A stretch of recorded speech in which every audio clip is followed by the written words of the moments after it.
चौथा अवतार है भगवान का नरसिंह देवता का है। नरसिंह क्या है? नरसिंह उस समय प्रकट हुए हैं जो दिन में नहीं मरता, रात में नहीं मरता, अंदर नहीं मरता, बाहर नहीं मरता, अस्त्र से नहीं मरता, शस्त्र से नहीं मरता, और इतनी बड़ी विडंबना है कि वर्ष के 12 महीनों में भी नहीं मरता। वो कौन है? वह हिरण्यकश्यपु। हिरण्यकश्यपु का अर्थ है हिरण्य अस्य अपु बपु सा हिरण्यकश्यपु। जिस व्यक्ति की दृष्टि कंचन और कामनी में समाहित हो गई है वह दिति का पुत्र हिरण्यकश्यपु है। जिसको संपदा बहुत अच्छी लगती है, इन दुर्गुणों को वही मार पाएगा जो नरसिंह है। नरसिंह एक बहुत बड़ा संयमी जीव है 84 लाख योनियों में। वो सिंह ही तो है जो अपने पूरे जीवन में सिर्फ एक संतान को जन्म देता है। सिर्फ एक संतान, पूरी लाइफ में, पूरी जिंदगी में एक ही संतान को जन्म देता है। वो इसलिए क्योंकि 84 लाख योनियों में एक गिनती शेर की भी है, पर वो लुप्त ना हो जाए, इसलिए उस धर्म मर्यादा का सिर्फ वो पालन कर रहा है। इतना बड़ा जति है, इसलिए माँ दुर्गा उसको अपनी सवारी बनाती है, अपना वाहन बनाती है। वह कामाचारी नहीं है, वो बहुत बड़ा ब्रह्मचारी है। नरसिंह सिंह नर शेर की तरह जीवन जिए।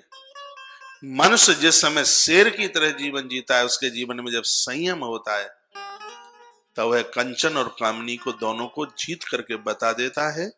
बजरंगबली हनुमंत लाल जी ने इसलिए नरसिंह देवता को प्रणाम किया था। मसक समान रूप कपिधरी लंकहि चलेहु सुमिरी नरहरि। हनुमान जी ने प्रणाम किया नरहरि को, क्योंकि हनुमान के जीवन में ये दोनों के दोनों रास्ते में मिल चुके थे। कंचन भी मिला था और कामिनी भी मिली थी। कंचन सोने का पहाड़ मिला था, मैनाक पर्वत। उसने यह कहा था मुझे स्वीकार करो, लेकिन भक्ति माता के पास वह लोग कभी भी नहीं पहुंच पाएंगे जिनको संसार की संपदा आकर के रोक लेगी, संसार की सुंदरता जिन्हें आकर के रोक लेगी। महात्मा के जीवन में ये दोनों ही बाधक बन सकते हैं। उसकी साधना में ये दोनों के दोनों बाधक बन सकते हैं।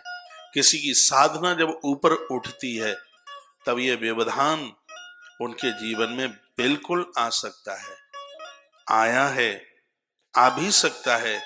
इन दोनों को जीत करके वो नरसिंह बन करके बता दें।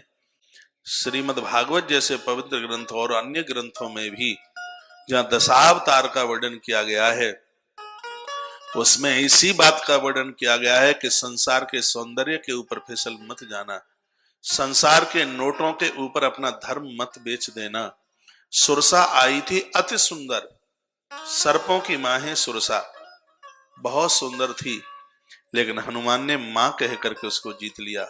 नारी को तुम मां कह करके जीत पाओगे, नारी को तुम बहन कह करके जीत पाओगे, और नारी को तुम बेटी कह करके ही जीत पाओगे, नहीं तो नारी कमर तोड़ देगी, किसी काम का नहीं रहने देगी। गोस्वामी जी ने कहा था ढोल गवार हाँ पशु नारी सकल ताड़ना के अधिकारी। बाबा तुलसी ने ये नहीं कहा था कि इनको मारना, इनको पीटना। उन्होंने ताड़ना शब्द कह करके ये कहा था कि ताड़ने का अर्थ होता है जानना, समझना। अरे नारी को हल्के में मत आंकना, उसको समझने की कोशिश करना। यदि कहीं अनसुया की तरह, सावित्री की तरह निकल गई तो तुम्हें और तुम्हारे खानदान को जला करके राख कर देगी। ये संकेत था बाबा तुलसी।